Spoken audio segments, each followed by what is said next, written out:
Pasca diterjang material longsor, jalan dan jembatan penghubung Kecamatan Panyambungan Selatan dengan Kecamatan Batang Natal yang berada di kawasan Inumon, Kelurahan Tanubato, Kabupaten Mandading Natal, rusak dan nyaris ambruk. Kerusakan jalan dan jembatan yang sudah terjadi sejak beberapa tahun yang lalu hingga kini belum juga diperbaiki. Akibat kerusakan jembatan ini, pengendara harus ekstra hati-hati dan bergantian saat melintasi jembatan, karena lantai dan abutmen jembatan sudah miring. Selain itu, besi pembatas jembatan juga sudah tidak ada dan material batu dari longsor berserakan di badan jalan dan jembatan yang bisa membuat kendaraan tergelincir ke dalam jurang sedalam puluhan meter. Salah seorang pengendara yang sering melintas, Nur Hakimah Pulungan, berharap kepada pemerintah agar secepatnya memperbaiki jalan dan jembatan sebelum ada korban jiwa. Takut sih, kan agak jurang kali di situ, terus jembatannya juga kan udah agak rusak, cuma lewatnya itu cuma bisa satu mobil aja. Nanti kalau ada mobil dari atas atau dari bawah, kita harus dulu satu-satu dulu masuk. Nggak ada, kalau di pertandanya rusak dari atas dan dari bawah nggak ada pertandanya. Pemirsa, tingginya curah hujan yang melanda Kabupaten Samosir dalam sepekan mengakibatkan sejumlah rumah warga di Desa Martoba, Kecamatan Simanindo terendam material lumpur dan juga pasir. Banjir yang bercampur pasir dan lumpur dari Sungai Siborngin-Borngin di Desa Martoba menghantam sejumlah rumah warga dan menutupi badan jalan nasional penghubung antar kecamatan di Kabupaten Samosir. Dua alat berat milik pemerintah daerah Kabupaten Samosir dikerahkan untuk membersihkan material dari badan jalan agar lalu lintas kembali normal. Warga desa bergotong royong untuk membersihkan rumah korban banjir dari material pasir dan lumpur. Korban banjir, Victor Sidabutar, mengatakan hujan deras terjadi pukul 21 waktu Indonesia Barat, membawa material pasir dan lumpur hingga menerjang sejumlah rumah milik warga. Kira-kira jam 9 malam hujan datang deras. Baru karena di samping rumah saya ada tersumbat saluran, saya gali sedikit pinggirnya, baru lancar. Begitu saya gali pinggir-pinggirnya itu, airnya lancar, salurannya ya. Tiba-tiba kira-kira setengah jam lagi udah bersuara dari atas, dari pegunungan. Saluran itu kali itu harus dibersihkan setiap, pokoknya potong royong atau apalah gitu. Warga berharap pemerintah Kabupaten Samosir segera melakukan normalisasi Sungai Siborngin-Borngin di Desa Martoba yang kian hari kian dangkal. Sebanyak 120 personel patroli presisi Polda Sumut melakukan patroli skala besar di 6 wilayah di Kota Medan yang dianggap rawan begal dan geng motor. Dengan mengendarai kendaraan taktis, 120 personel terdiri dari Satprimob, Dit Sabara, Polda Sumut, dan Polrestabes Medan melaksanakan patroli dengan menyisir sejumlah ruang jalan yang dianggap rawan terjadinya aksi kejahatan di Kota Medan pada Minggu malam. Patroli ini dipimpin AKP Yuswanto dengan menyisiri Jalan SM Raja, Jalan Turi, Jalan Juanda, Jalan Air Bersih, dan Jalan Bahagia. Selanjutnya menyisir Jalan Matahari Raya, Jalan Kelambir 5, Jalan Asrama, dan Jalan Ampera. Kepala Bidang Humas Polda Sumatera Utara Kombes Pol Hadi Wahyudi mengatakan secara umum situasi Kamtipmas sangat kondusif. Hal itu dikarenakan kehadiran personel polisi memberikan dampak yang sangat baik. Sebelumnya Kapolda Sumatera Utara Irjen Pol Wisnu Hermawan mengatakan pihaknya akan rutin menggelar patroli di wilayah-wilayah yang rawan aksi kriminalitas untuk memberi rasa aman kepada masyarakat terlebih jelang Pilkada 2024. Pemirsa, petugas unit Reskrim Polsek Medan Tembung membekuk seorang remaja pelaku tawuran dan penganiayaan dengan senjata tajam hingga mengakibatkan korbannya tewas. Rekaman kamera pengawas di lokasi kejadian memperlihatkan saat kedua kelompok remaja terlibat pertikaian di kawasan Jalan Datu Kabu, Medan Tembung. Kedua kelompok remaja ini saling serang menggunakan benda tumpul seperti balok, kayu, dan batu hingga senjata tajam berbagai jenis. Akibatnya seorang remaja tewas menderita luka tusukan senjata tajam di bagian dadanya. Petugas Polsek Medan Tembung lalu membekuk seorang remaja berinisial AAD yang merupakan pelaku penusukan. Kapolrestabes Medan, Kombes Pol Teddy John Salamarbun mengatakan pertikaian antara kedua kelompok remaja ini disebabkan saling ejek dan tindakan meludahi satu sama lain hingga akhirnya terjadi bentrokan. Polisi kini masih memburu tersangka lainnya yang disinyalir terlibat dalam aksi tawuran yang juga meresahkan warga. Pertikaian ini terjadi pada saat korban bersama teman-temannya berjumpa dengan tersangka ini di satu tempat di Pasar 4 Simpang Jodoh, Desa Bandar Kalipah dan di mana di situ sudah terjadi saling kejar-kejaran yang mengakibatkan korban terjatuh dan langsung ditusuk dadanya dengan senjata tajam sehingga mengakibatkan korban meninggal dunia. Tersangka hanya bisa tertunduk lesu saat petugas unit reskrim Polsek Medan Tembung memboyongnya menuju ruang tahanan. Tersangka dijerat dengan pasal 338 subsider 351 tentang pembunuhan dan penganiayaan dan terancam hukuman di atas 5 tahun penjara. Dua kelompok remaja yang diduga anggota geng motor di Kota Kisaran Asahan terlibat tawuran menggunakan senjata tajam. 1 orang terluka dalam kejadian tersebut. Aksi tawuran dua kelompok remaja ini terjadi di Jalan Diponegoro, Kota Kisaran Barat pada Minggu dini hari. Dalam rekaman kamera pengawas milik warga, tampak puluhan remaja terlibat kejar-kejaran dan saling serang satu sama lainnya. Sebagian dari remaja yang terlibat tawuran juga terekam membawa kayu dan senjata tajam. Salah seorang warga Abib mengaku tidak mengetahui asal para remaja yang terlibat tawuran tersebut. Namun ia sempat melihat ada salah seorang yang mengalami luka di bagian tangan diduga terkena bacokan senjata tajam.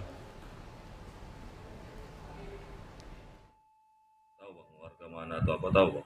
Kurang tahu sih, Bang, karena kan anak-anak tangguh Ya. baru nampak juga. Ada, Bang. Itu bobok sajam itu ada korban, Bang? Ada, Bang. 1 orang. Kenapa dia, Bang? Korbannya, Bang? Kita baca, Bang, di sebelah kanan. Dia baca. Aksi tawuran antar kelompok remaja sudah kerap terjadi di Kota Kisaran dan sudah sangat meresahkan warga. Dan warga berharap agar aparat keamanan bertindak tegas terhadap para pelaku tawuran.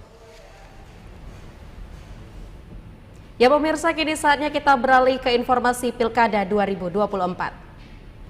Ya pemirsa, Badan Pengawas Pemilu Kota Sibolga meminta Wali Kota Sibolga agar menindak tegas ASN yang tidak menjunjung netralitas dalam pelaksanaan pemilihan Wali Kota dan Wakil Wali Kota Sibolga.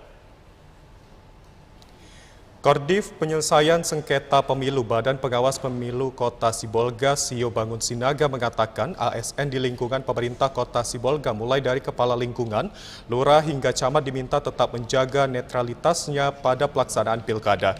Jika ada ASN di lingkungan Pemkot Sibolga yang tidak netral, maka pihaknya akan memberi sanksi tegas dengan melibatkan langsung Wali Kota Sibolga. Dalam undang-undang telah diatur bahwa setiap ASN dilarang memiliki keberpihakan kepada salah satu paslon. Selain itu, Bawaslu Kota Sibolga juga menghimbau kepada keempat pasangan calon yang berkontestasi di Pilkada Sibolga agar tidak melibatkan ASN selama kampanye berlangsung. Bawaslu Kota Sibolga berharap Pilkada Kota Sibolga dapat berjalan lancar tanpa adanya kendala maupun kejadian yang dapat mengganggu ketertiban dan keamanan di Kota Sibolga. Kepada Wali Kota Sibolga, jika ada terdapat pelanggaran netralitas ASN, tolong Wali Kota Sibolga untuk melakukan tindakan. Itu kita berharap semua harus netral, menjunjung netralitas agar Pilkada Kota Sibolga ini berjalan dengan baik. Komisi Pemilihan Umum Serdang Bedagai saat ini telah mengeluarkan PKPU nomor 1207 tentang penetapan titik pemasangan alat peraga kampanye serta sedang berkoordinasi dengan paslon untuk memakai titik lokasi kampanye akbar atau rapat umum untuk paslon nomor urut 1. Pada pilkada serentak untuk wilayah Kabupaten Serdang Bedagai, hanya ada satu paslon yaitu Dharma Wijaya dan Adlin Tambunan yang akan berhadapan dengan kotak kosong. Sesuai dengan juknis dari KPU Pusat, paslon yang berhadapan dengan kotak kosong, KPU daerah akan memfasilitasi untuk satu lokasi titik rapat umum atau kampanye akbar. Namun sampai saat ini pihak paslon 1 belum menyampaikan titik lokasi mana yang akan dipakai untuk kegiatan kampanye akbarnya. Sementara sesuai dengan PKPU nomor 1207 tahun 2024 tentang penetapan lokasi pemasangan alat peraga kampanye atau APK, sudah dilakukan pemberitahuan tentang titik yang telah disepakati. Di antaranya Kecamatan Bandar Khalifah 5 titik, Bintang Bayu 7 titik, Dolok Masihul 14 titik, Dolok Merawan 13 titik, Kotarih 5 titik, Pantai Cermin 12 titik, Pegajahan 13 titik, dan Perbaungan 28 titik. Menetapkan beberapa tempat untuk pelaksanaan rapat kampanye akbar ya, atau kampanye umum. Nah, cuman sekarang mungkin kawan-kawan dari paslon nomor 1 Pak Dharma Wijaya dan Pak Adin belum memutuskan di mana tempat belum memutuskan kapan mereka akan melakukan kampanye rapat umum.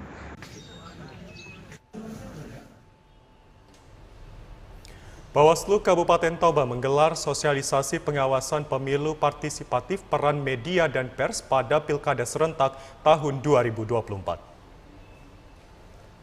Ketua Bawaslu Kabupaten Toba Sahat Sibarani mengajak media untuk sama-sama melakukan pengawasan tahapan pemilihan kepala daerah 2024, khususnya di Kabupaten Toba.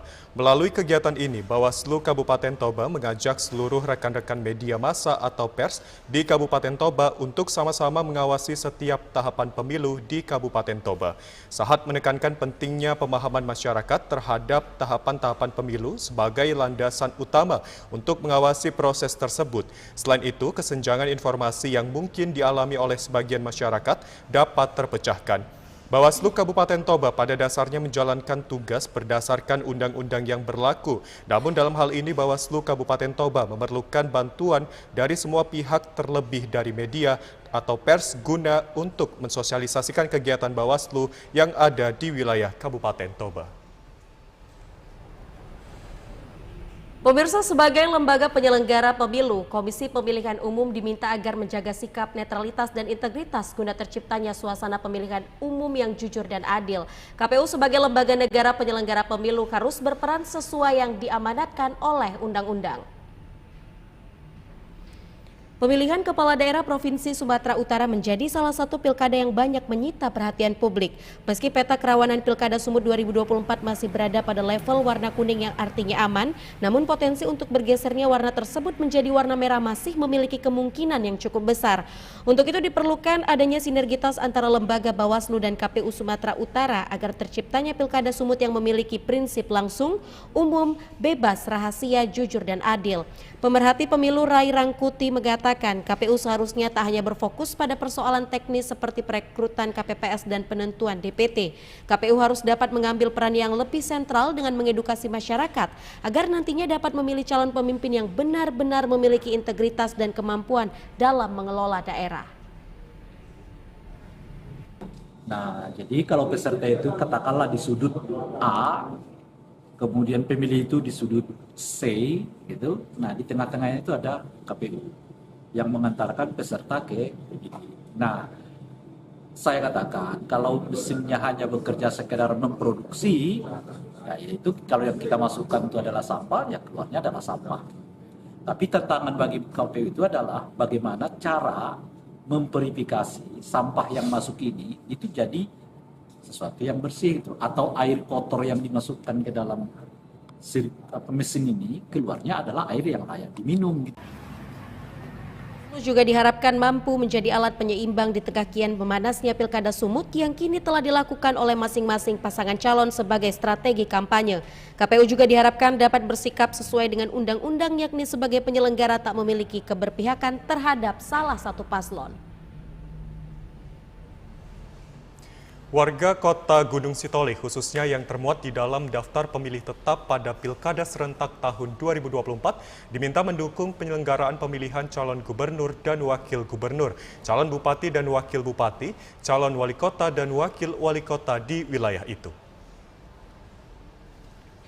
Sebelum tahapan penetapan serta pengundian nomor urut pasangan calon wali kota dan wakil wali kota Gunung Sitoli yang maju pada Pilkada serentak tahun 2024, KPU Kota Gunung Sitoli sudah menetapkan daftar pemilih tetap di wilayah itu sebanyak 92.679 pemilih. Adapun jumlah tersebut mengalami penurunan bila dibandingkan DPT pada pemilu legislatif dan presiden 14 Februari 2024 lalu. Menurut Ketua KPU Kota Gunung Sitoli, Kardinal Pranatal Mendrova, perubahan tersebut telah mendasar pada pembersihan data invalid dan ditempuh melalui mekanisme yang berlaku. Terlepas adanya perubahan jumlah daftar pemilih tersebut, pihak KPU setempat menginginkan adanya proaktif warga yang terdaftar di dalam DPT tersebut dapat mendukung peningkatan partisipasi pemilih di daerah itu pada pilkada nanti. Kemudian data tersebut dapat menjadi panduan bagi pihak peserta pemilu dalam mengisi tahapan kampanye seperti dialog dan pertemuan terbatas guna memberikan edukasi dan pendidikan politik yang baik dan cerdas kepada pemilih.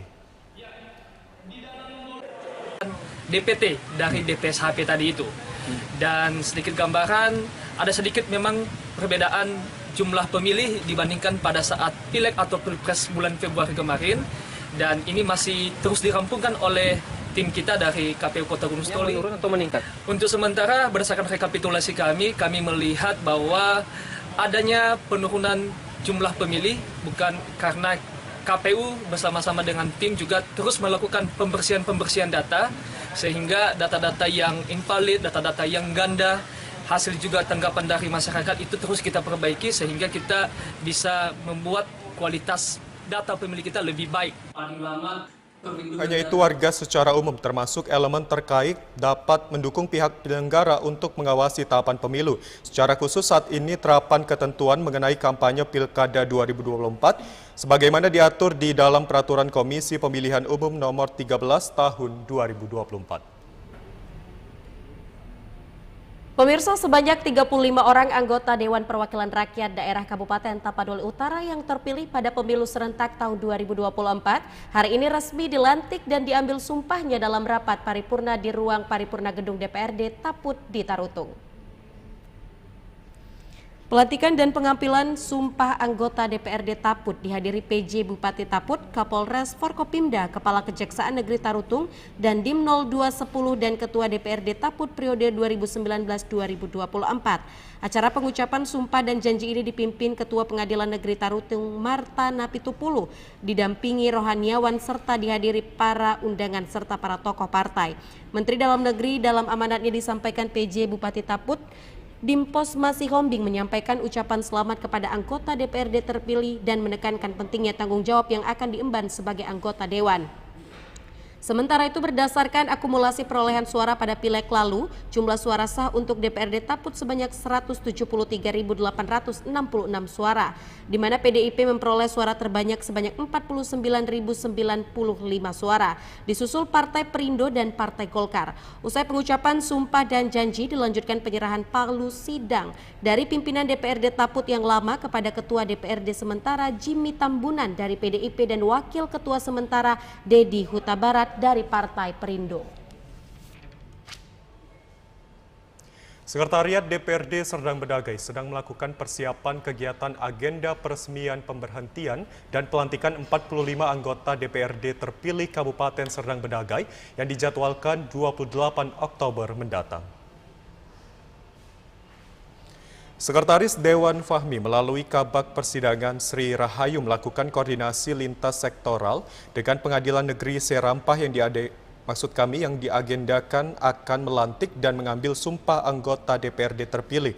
Begitu juga undangan untuk sejumlah instansi telah dilakukan demi mensukseskan kegiatan agenda 5 tahunan tersebut. Sementara anggota DPRD terpilih diberi kesempatan membawa anggota keluarga maksimal 4 orang. Adapun jumlah kursi anggota DPRD terpilih yang akan dilantik yaitu PDIP 15 kursi, PKB, Golkar, dan Gerindra masing-masing 5 kursi, Partai Demokrat 3 kursi, Hanura, Nasdem, dan PKS masing-masing 2 kursi, dan terakhir PAN 1 kursi. Dari jumlah kursi tersebut, PDIP menduduki Ketua DPRD, sedangkan PKB, Golkar, dan Gerindra berhak untuk posisi Wakil Ketua sesuai dengan jumlah perolehan suara. Sekarang kami sedang melaksanakan persiapan-persiapan, terutama pemenuhan administrasi menyangkut peresmian pengangkatan dan pemberhentian anggota DPRD periode 2024-2029. PDIP itu 15 kursi, kemudian PKB, Golkar, P3, Gerindra itu masing-masing berbagi di 5 kursi. Yang lain-lain itu ada yang 2 kursi. Ya pemirsa, sejumlah informasi lainnya akan kami hadirkan usai jeda pariwara berikut ini. Tetaplah bersama kami di Sumatera Utara hari ini.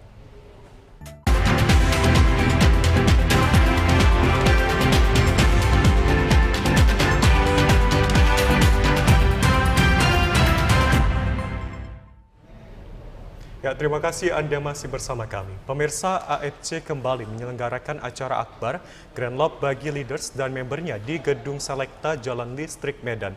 Adanya produk baru Hikari yang telah diluncurkan 23 Agustus 2024 lalu membuat AFC semakin diterima dengan baik oleh calon member.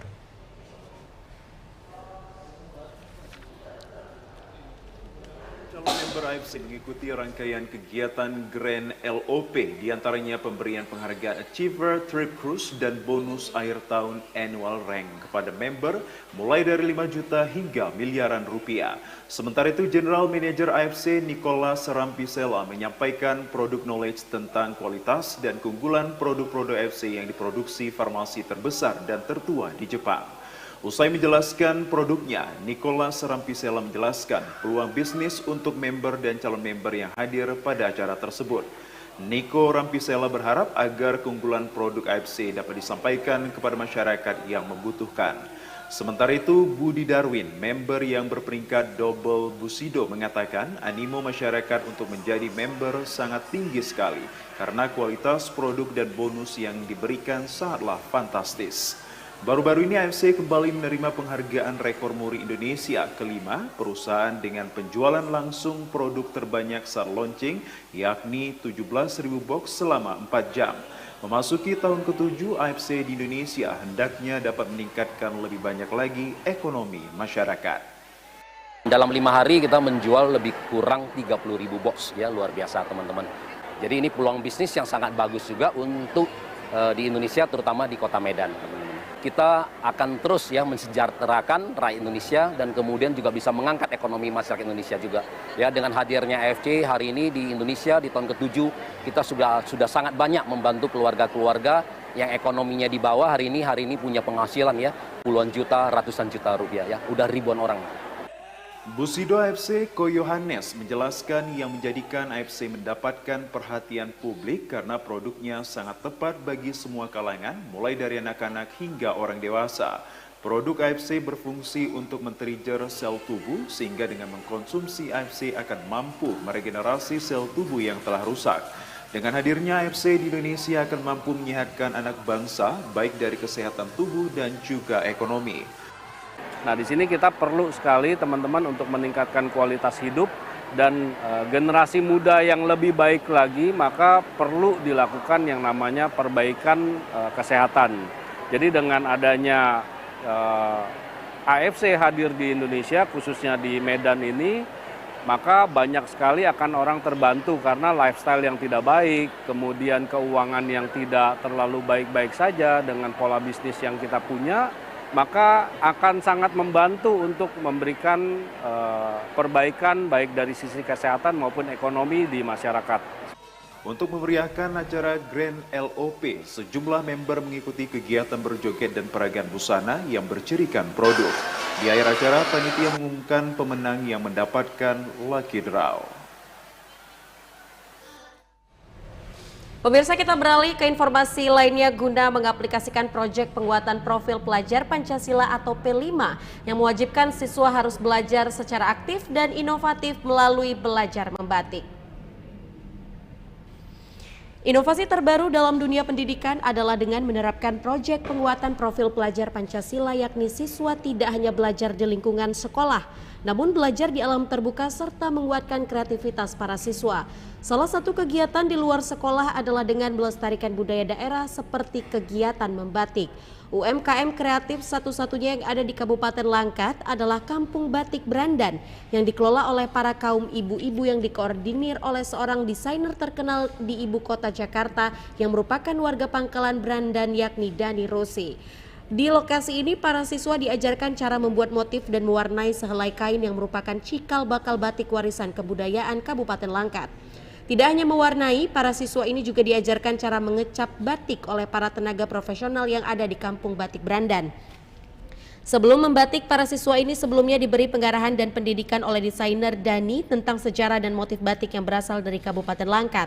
Dikatakan berawal dari keinginannya untuk memberdayakan kaum ibu agar memiliki penghasilan guna membantu perekonomian keluarga, dan hingga kini kegiatan membatik dan hasil karya UMKM ini sudah dikenal hingga ke luar negeri.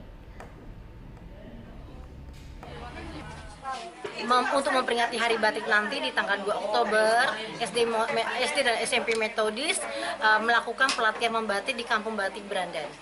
Alhamdulillah ya, selama 3 tahun ini kami berjuang bersama-sama bahu-membahu sesama pengrajin gitu ya dalam mensyiarkan batik ini, bukan hanya saja di Kabupaten Langkat, di Sumatera Utara, tapi sudah ke seluruh daerah yang ada di Indonesia. Bahkan batik kami pernah dipesan untuk scraft dibawa ke Belanda. Dulu itu Pangkalan Brandan ini terkenal dengan sumber daya alamnya yang luar biasa, yang sangat kaya. Saat ini saya menginginkan adanya sumber daya manusianya yang kita gali potensinya agar mereka bisa berkembang, dan sebagai warisan cucu-cucu kita ke depan, bahwa generasi penerus ini harus tahu batik ini adalah warisan budaya yang harus dilestarikan. Salah seorang siswi Geneva mengatakan sangat senang dan menambah pengetahuan yang baru dengan adanya kegiatan belajar membatik yang dilakukan oleh pihak sekolah bekerja sama dengan UMKM Kampung Batik Brandan. Enak sih, seru untuk bisa menambah pengalaman baru bagi kita anak-anak muda ya kan, untuk belajar membatik, melestarikan budaya Indonesia gitu. Harapannya kiranya batik ini bisa terus dilestarikan oleh generasi berikutnya, jangan luntur gitu, jangan hilang. Melalui kegiatan membatik diharapkan para generasi muda lebih mencintai warisan budaya sehingga dapat terus dilestarikan. Karya seni batik merupakan warisan budaya leluhur yang hingga kini masih terus dilestarikan khususnya di daerah Jawa. Pakaian batik ini biasanya dipakai pada acara khusus dan beberapa daerah sudah menggunakan sebagai seragam nasional. Seperti halnya di Kabupaten Langkat, tepatnya di Kecamatan Babalan, sudah memiliki UMKM batik yang dikenal dengan sebutan Kampung Batik Brandan. UMKM ini sudah berdiri sejak tahun 2020 silam yang memberdayakan kaum ibu sebagai pembuat batik dengan tujuan bisa menambah perekonomian keluarga. Meskipun tidak berkembang pesat dan hasil karyanya malah banyak dibeli oleh para peminat dari luar Provinsi Sumatera Utara, bahkan luar negeri, pemilik rumah batik tetap optimis bahwa batik Brandan akan berkembang. Di Kabupaten Langkat, pemasaran batik dengan ciri khas daerah ini kurang begitu diminati oleh masyarakat Kabupaten Langkat. Kurangnya perhatian dari masyarakat karena minimnya sosialisasi dari pemerintah yang membidangi. Tidak seperti di Pulau Jawa, pakaian batik merupakan kebanggaan daerah dan adanya penekanan dari pemerintah untuk menggunakan batik pada hari-hari tertentu bagi aparatur sipil negara dan para pelajar. Penekanan ini tentunya akan menghidupkan para pelaku UMKM batik sehingga gairah untuk memproduksi batik bisa terus bertambah dan semakin berkembang. Nur Aini Siregar, salah seorang pembatik, mengatakan UMKM batik yang ada di Kampung Brandan ini sudah berjalan selama 4 tahun, namun para peminatnya justru dari luar Provinsi Sumatera Utara. Proses pembuatan nggak ada kendala, semuanya lancar ya. cuman pemasaran yang kurang karena kurangnya minat di daerah Kabupaten Langkat nih untuk membeli batik ini kurang. Jadi malah yang mau tuh yang orang-orang dari luar, dari Bogor, dari Jawa, dari luar negeri. Pemerintah daerah bisa lah memperkenalkan batik kami ini supaya bisa lebih terkenal lagi di Kabupaten Langkat nih, khususnya di Kabupaten Langkat, di Panglam Brandan, terutama umumnya di seluruh Indonesia lah. Pemirsa, banyaknya stok dan panen di pegunungan membuat harga cabai di Kota Medan turun hingga mencapai 100%. Seperti halnya di pasar tradisional Amplas, harga cabai merah dijual Rp14.000 per kilogram kemarin. Pada akhir September, stok cabai di pasar tradisional terus melimpah dikarenakan terjadinya panen raya dari berbagai daerah. Akibatnya harga cabai merah turun drastis hingga 100% di sejumlah pasar tradisional Kota Medan. Salah seorang pedagang, Risma Tobing, mengatakan harga cabai merah saat ini dijual dengan harga relatif murah Rp14.000 per kilogramnya. Sebelumnya dijual Rp24.000. Tidak hanya pada cabai merah, pedagang juga menjual cabai hijau dengan harga murah, yaitu Rp10.000 per kilogram dan cabai rawit Rp28.000. Sebelumnya Rp48.000 per kilogram. Sementara komoditas lainnya seperti bawang merah mengalami kenaikan Rp22.000, sebelumnya Rp18.000 per kilogram. Sedangkan bawang putih Rp35.000. Kenaikan juga terjadi pada komoditas sayur mayur seperti tomat yang sebelumnya dijual Rp2.000 naik menjadi Rp6.000 per kilogram. Kemarin 24, terus 20, anjak ke 16, terus ke 14, ke 12. Jadi harganya 6.000, 6.500. Coba harga sebelumnya? Harga sebelumnya 12. 12 ya. 10, 9, hijau 10.000.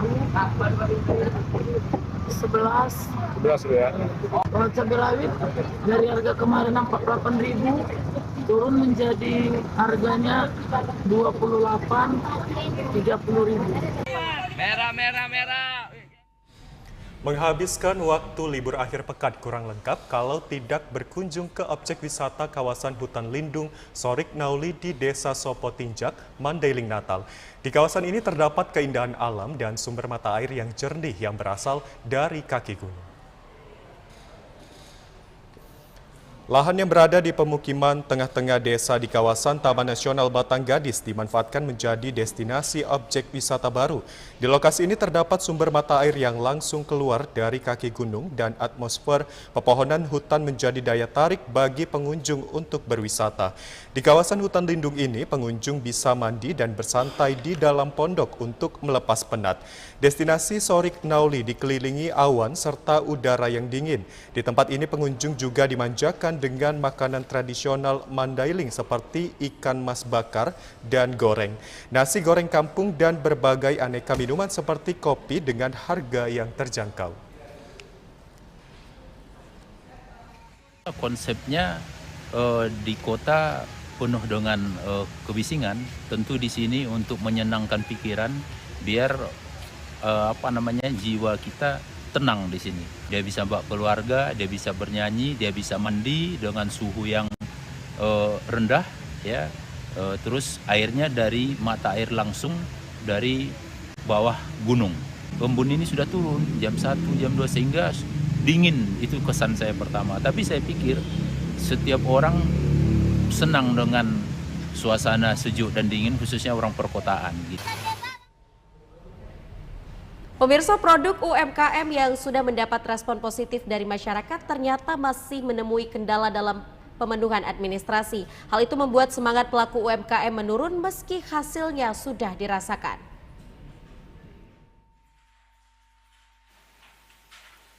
Salah satu UMKM yang didirikan kaum ibu di Kabupaten Tapanuli Utara, Provinsi Sumatera Utara sejak 4 tahun yang silam, yakni pengolahan daun kelor, masih saja menemui kendala. Kendala terbesar yang dialami adalah pengurusan berbagai izin edar karena tidak adanya perwakilan yang mengeluarkan izin edar di setiap kabupaten kota. Meski terdapat di kabupaten yang berdekatan, namun tidak semua legalitas dapat diurus di daerah dan mewajibkan pelaku UMKM untuk mengurusnya ke pusat dan membutuhkan waktu yang cukup panjang.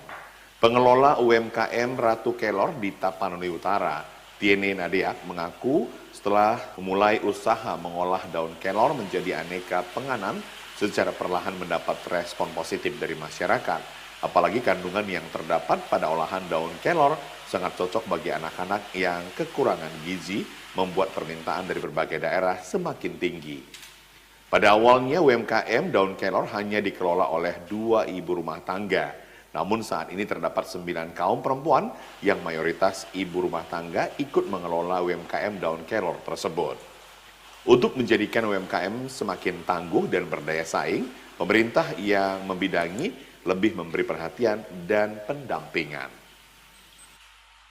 Saya sangat merasakan dampak yang positif, terutama untuk keluarga saya. Saya bisa membantu meningkatkan pendapatan keluarga, dan saya juga bisa mengajak teman-teman, para kaum perempuan, ibu rumah tangga untuk bergabung di CP Ratu Kelor. Tantangannya banyak, terutama dalam pengembangan produk.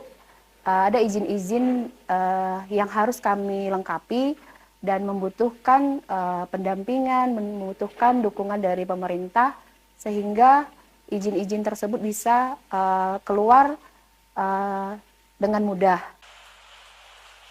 Salah seorang ibu rumah tangga yang diberdayakan di UMKM Daun Kelor Tapanuli Utara mengaku sangat bersyukur karena dapat menambah ekonomi keluarga. Meski bekerja sebagai pembuat penganan di UMKM Daun Kelor, ia masih dapat mengurus pekerjaan rumah tangga. Ia sangat berharap agar produk UMKM yang mereka buat semakin dikenal masyarakat luas agar berdampak positif terhadap income bulanan yang diterima. Saya merasakan dampaknya yang sangat positif bagi keluarga saya. Saya boleh bekerja seperti ibu rumah tangga, tetapi bisa ada sampingan saya untuk membantu ekonomi keluarga. Saya berharap dan saya berdoa agar CV Kelor nantinya akan lebih besar, skala nasional dan skala internasional juga. Jadi kami sebagai karyawan dapat direkrut lebih banyak lagi teman-teman kita seperti ibu rumah tangga seperti saya dapat membantu ekonomi keluarga. Dinas Koperindak UMKM Tapanuli Utara sangat mengapresiasi seluruh pelaku UMKM yang ada, apalagi mampu membanggakan nama daerah. Sebagai pemerintah yang langsung membidangi UMKM akan berupaya melakukan pendampingan mulai dari pelatihan hingga pengurusan berbagai perizinan yang dibutuhkan agar pelaku UMKM semakin maju dan berkembang. Jadi di kemasan ini sudah lengkap, profil komoditinya, tinggal tadi saya ulangi adalah izin edarnya dari BPOM. Ini sudah kami fasilitasi, sudah kami bantu, sudah kami dampingi ke BPOM kabupaten dalam hal ini di Belige. Tapi kata mereka ini menjadi ranah Provinsi Sumatera Utara. Kami harapkan nanti kapanpun kami bawa nanti ini kami dampingi pelaku UKM kita ini, mudah-mudahan nanti pihak provinsi dapat membantu sebaik mungkin sesuai dengan aturan. Untuk memajukan UMKM berskala kecil atau home industry, membutuhkan sinergitas yang baik antara pelaku dan pemerintah yang membidangi, sehingga UMKM semakin maju dan mampu meningkatkan kesejahteraan masyarakat, sekaligus meningkatkan perekonomian daerah. Tingginya animo masyarakat memelihara dan merawat kucing membuat seorang pecinta kucing di Kota Medan menyediakan tempat untuk memberikan edukasi tentang tata cara merawat dan memperlakukan kucing dengan baik. Aneka jenis kucing di Kota Medan, tempatnya berada di Jalan Danau Singkarak dengan nama Meodrama Medan. Di tempat ini masyarakat pecinta kucing dapat melihat aneka kucing yang dipajang mulai dari kucing Persia, British Shorthair, Himalaya, Pig Nose Exotic, Scottish Fold, dan Range Dog. Biasanya para pecinta kucing sangat senang berkunjung ke Meodrama karena bermacam tingkah dan kelucuan kucing yang ada sangatlah membuat para pecintanya jatuh hati untuk memeliharanya. Meski kucing yang terdapat di Meodrama juga diperjualbelikan, namun bagi masyarakat yang hanya ingin datang sekedar berfoto dan melihat kelucuan tingkah laku kucing, lokasi ini terbuka dan sangat welcome. Pengunjung yang datang ke lokasi ini dikenakan tiket masuk, namun masih dalam kategori yang dapat dijangkau. Tidak jarang pula aneka kucing yang ada ditawar dan dibeli oleh pengunjung. Meski harganya sangat fantastis, namun bagi pecinta kucing itu adalah hal yang lumrah. Karena pada umumnya kucing yang tersedia adalah kucing yang tampilannya sangat menarik. Harga kucing yang dibanderol pemilik Meodrama mulai dari 9 hingga puluhan juta rupiah. Aneka kucing yang terdapat selalu mendapatkan perawatan berupa pemotongan bulu, kuku, hingga dimandiin agar tidak terkena jamur. Setiap hari kucing-kucing ini diberikan asupan makanan yang baik dan seimbang sehingga perkembangannya sangat terjaga. Selain itu, seluruh kucing yang ada mendapatkan perawatan dari dokter hewan agar terbebas dari segala penyakit. Dalam sehari biasanya terdapat 10 pecinta kucing datang untuk membeli, lain pula jika pada hari libur pemilik Meodrama dapat menjual sebanyak 50 ekor kucing.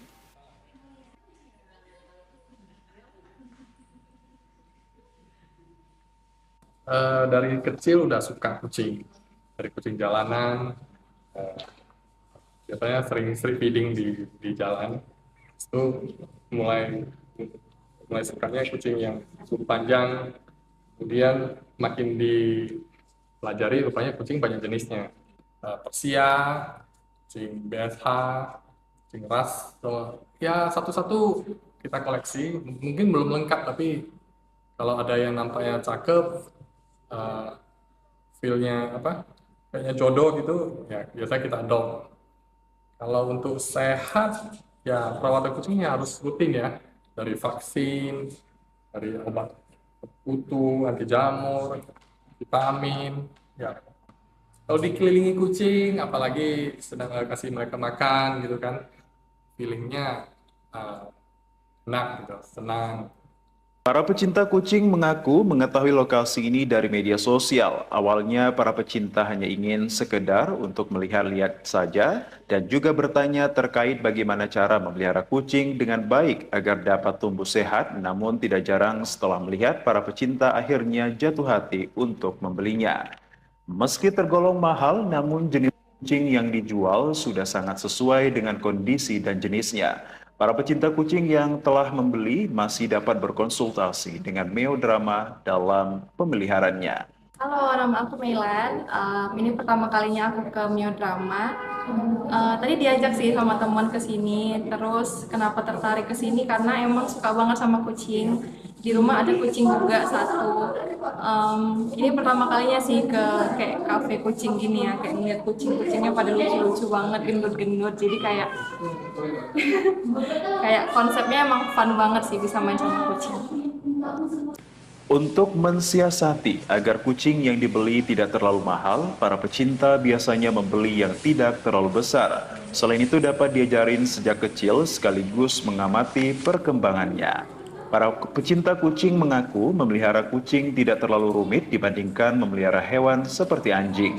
Kucing lebih lemah lembut dan memiliki daya tarik tersendiri sehingga setiap orang yang melihat kucing pastilah senang untuk memeliharanya.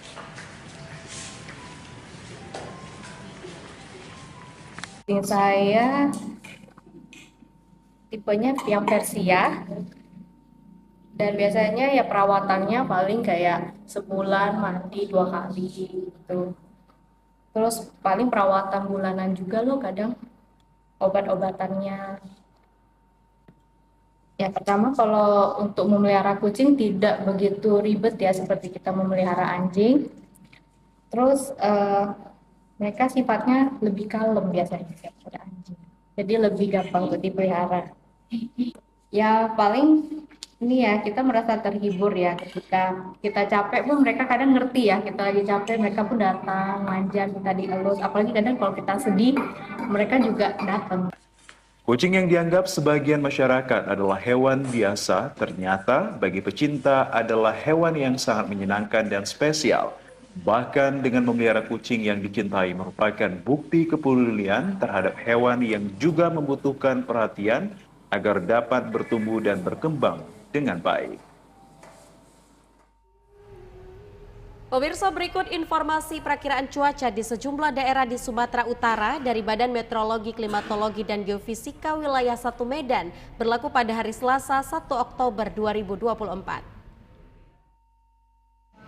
Assalamualaikum warahmatullahi wabarakatuh. Halo Sobat BMKG, bersama saya Devri Mandoza, Prakirawan BMKG Wilayah 1 Medan, akan menyampaikan info perakiran cuaca untuk Provinsi Sumatera Utara Selasa 1 Oktober 2024. Pada pagi hari, kondisi cuaca berawan dan berpotensi terjadi hujan ringan di wilayah Nias dan sekitarnya. Pada siang dan sore hari, berpotensi terjadi hujan ringan hingga lebat yang disertai petir dan angin kencang di sebagian wilayah Sumatera Utara. Potensi hujan lebat terjadi di wilayah Dairi, Deli Serdang, Humbang Hasundutan, Karo, Kota Sibolga, Langkat, Mandeling Natal, Nias, Nias Selatan, Pakpak Barat, Tapanuli Selatan, Tapanuli Tengah, dan sekitarnya. Pada malam hari, berpotensi terjadi hujan ringan hingga lebat di beberapa wilayah Sumatera Utara. Hujan lebat berpotensi terjadi di wilayah Dairi, Karo, Nias, Nias Barat, Nias Selatan, Pakpak Barat, dan sekitarnya. Pada dini hari masih berpotensi terjadi hujan ringan di wilayah Labuhan Batu Selatan, Mandeling Natal, Nias Selatan, Nias Utara, Padang Lawas Utara, Pakpak Barat, Tapanuli Selatan, Tapanuli Tengah, dan sekitarnya. Untuk suhu udara berkisar 13 hingga 33 derajat Celcius, kelembaban udara 76 hingga 98%, angin dari selatan hingga barat daya dengan kecepatan 3 hingga 13 km per jam. Untuk titik panas atau hotspot di wilayah Sumatera Utara pada pantauan tanggal 29 September 2024 tidak terdapat adanya titik panas. Kami menghimbau kepada warga masyarakat untuk tetap waspada terhadap potensi terjadinya hujan lebat yang disertai petir dan angin kencang di wilayah lereng barat, pegunungan, pantai barat, dan lereng timur Sumatera Utara yang dapat menyebabkan terjadinya banjir, longsor, serta bencana hidrometeorologis lainnya. Demikian informasi yang dapat kami sampaikan. Semoga bermanfaat bagi Sobat BMKG sekalian. Terima kasih. Wassalamualaikum warahmatullahi wabarakatuh. Informasi tadi sekaligus menutup perjumpaan kita sore hari ini. Mewakili seluruh kerabat kerja yang bertugas, saya Agung Wiguna. Dan saya Putri Rahmadadi Zain pamit undur diri. TVRI, Media Pemersatu Bangsa. Sampai jumpa.